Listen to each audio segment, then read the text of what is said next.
class, and welcome to Medical Terminology. I just wanted to take a few minutes and kind of walk you through our D2L page and also walk you through the registration instructions for Pearson. I still am missing quite a few students that need to register for the course.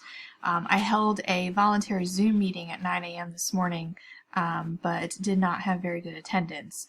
And I am aware that there are still several of you that have not yet registered for Pearson. So I'm making this video for you so that hopefully you can get yourself registered because our class with deadlines officially starts next week, and so I don't want anyone to fall behind. So the page that you're seeing now is our kind of our home page. When you log into D2L and click on our medical terminology class, it will automatically bring you up to our classroom announcements page. Over here on the right, these are some links that can take you directly to our Pearson, MyLab, and Mastering if you have already registered. I think there's an easier way to get to this inside the actual course content, and so I will share that with you. And then also you can see on here a calendar of due dates and assignments for upcoming events. So most of our assignments are posted here, but not all of them, so you'll need to check this frequently. And then of course down here, if you need any support for D2L is also called Brightspace. This is an excellent place you can go. There's a helpline you can call, and you can click here and this will take you to some help. Okay, towards the end of the course, there's a course evaluation for you to click on. Okay, so let's get to it. So in the Content tab, all right, this is where you're going to see your materials. So there's not too much in here right now. As we go through week to week, I will open up different folders here, or modules as we call them. Okay, so for right now, everyone needs to have gone into the Start Here folder and spent a good about half an hour kind of looking through the materials here. About the course has got my course expectations. This tab has our course syllabus as well as our online schedule. I would highly recommend that you print out this schedule and have it somewhere handy so that you can check each week. One of the things that I love about this course is the consistency. Each week you'll notice, let me see if I can zoom in a little so you can see, each week you'll notice that it's pretty much the same. You have to do assignments in Pearson, there's a sounded out assignment every week in D2L, and then you have a chapter test every week based on what chapter that we're in. The other thing that is nice and consistent is our due dates. Our due dates are always at 11:59 on Sunday, and the following chapter will open at midnight on Monday morning. Okay, so essentially within a minute of each other, each chapter assignments will close at 11:59 on Sunday, and the following week will open at midnight on Monday morning. Okay, so again, I think if you print this, this would be really nice. So then as you complete chapter 1 assignments, you can check, check, and check. Same thing here for our getting started.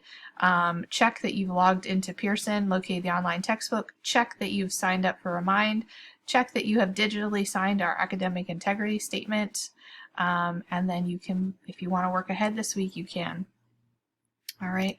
Other things in this Getting Started tab, there's a little bit more about me, your instructor.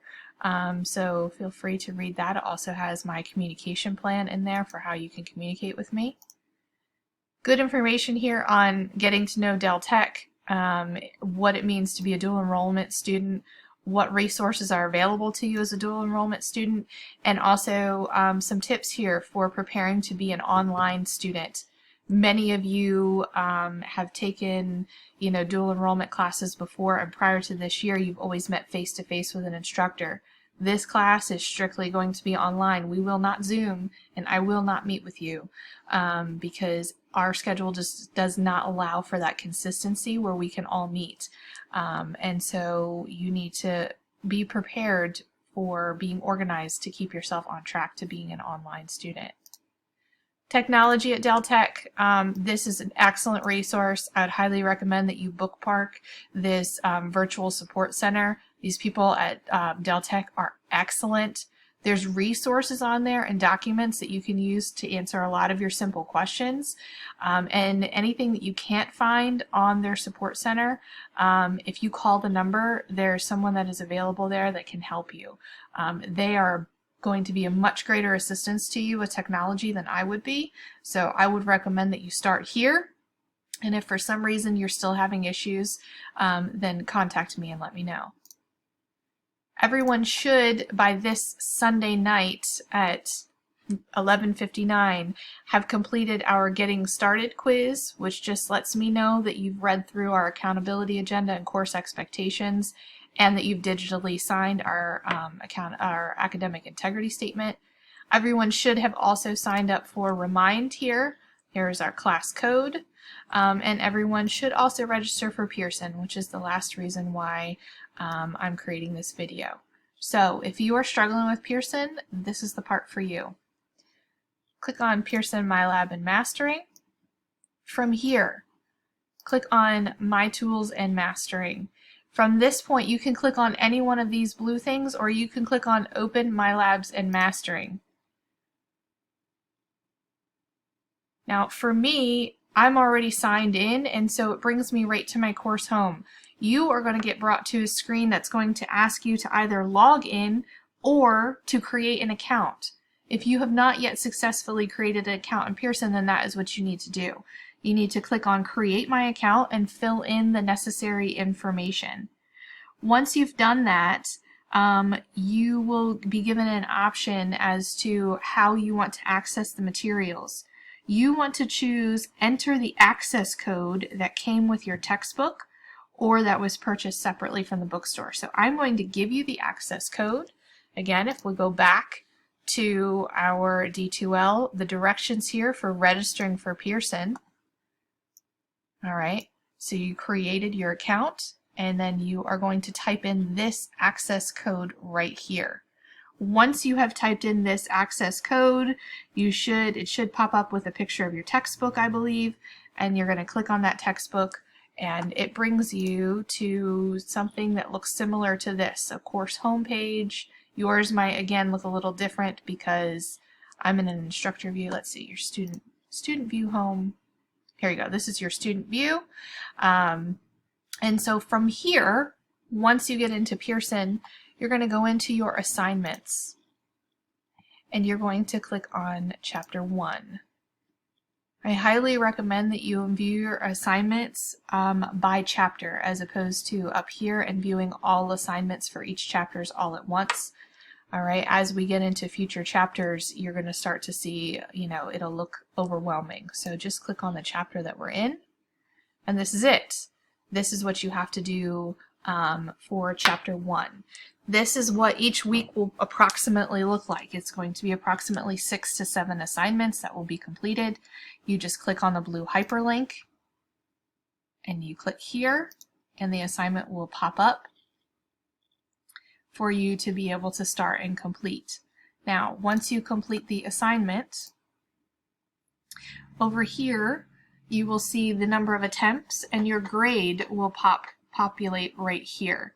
The grade in Pearson will sync to my D2L gradebook. Syncing is not automatic. Sometimes it does take 24 hours for the grade in Pearson to sync to D2L. But if after 24 hours your grade has not synced, then let me know, and I can try and see if I can manually pull the grades over. But sometimes it does take 24 hours.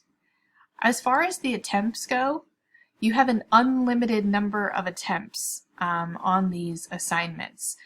So that's great. What that means is you can take it as many times as you want to if you need to do the drilling for practice, or if you didn't get a good grade, take it again and see if you can make an improvement in your score. All right.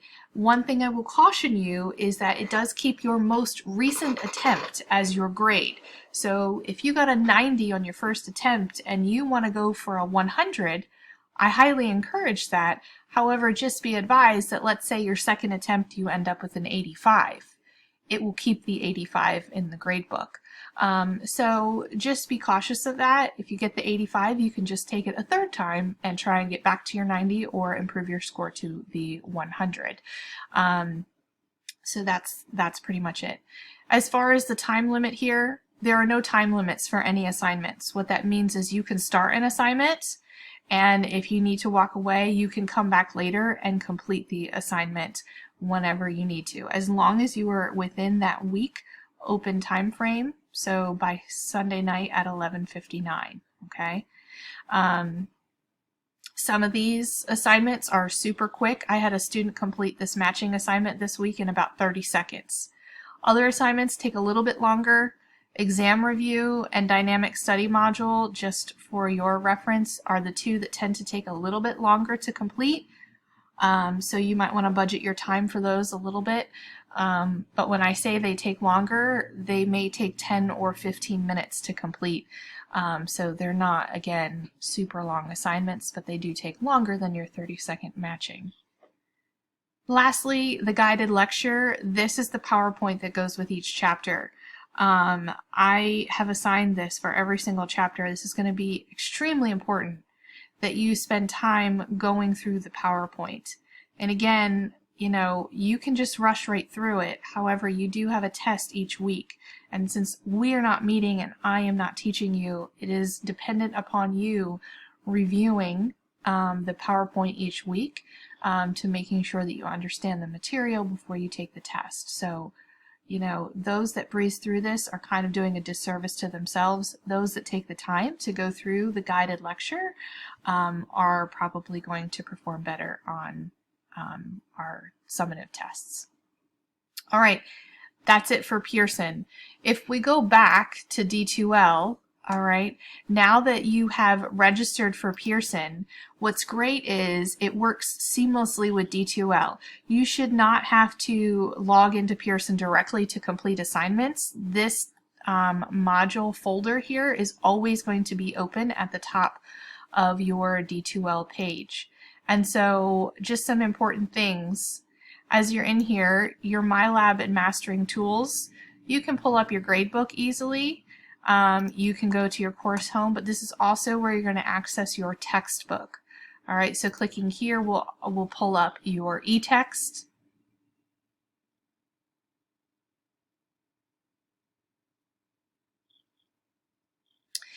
And this is truly an e-text. It's not just a PDF, meaning that it is interactive. And so what's nice about it is over here you have a menu.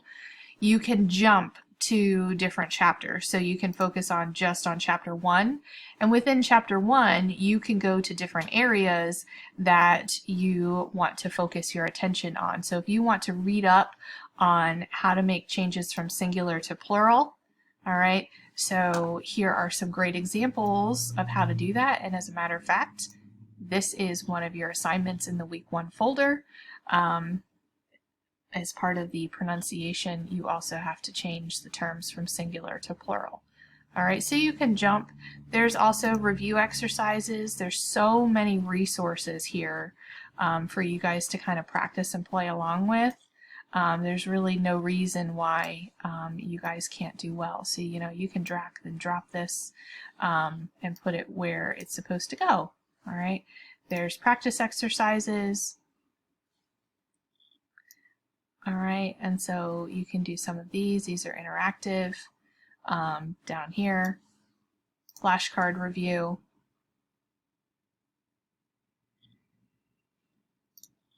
Oops.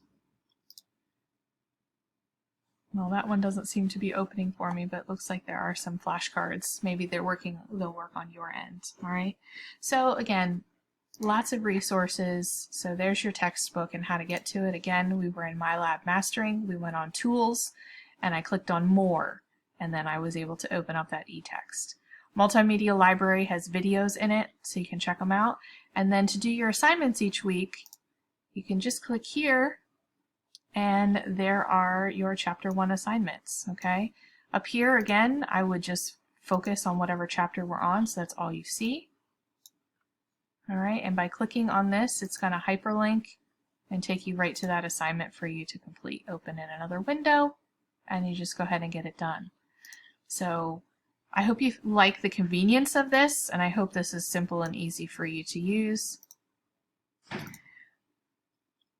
All right, the last thing I want to share with you before we leave today, I don't want to lose your attention, is in each chapter. So in the chapter 1 folder, each chapter will be organized the same way. So there's going to be an overview of what you should be learning in each chapter. So as you look at these, this just gives you an idea of what's included in that chapter and what you should know by the end. All right.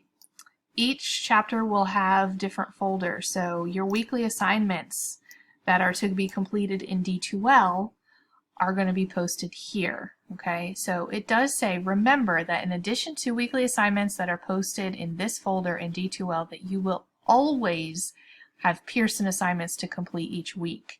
All right, the Pearson assignments are located in their own tab, as we saw up here, okay, on the content page.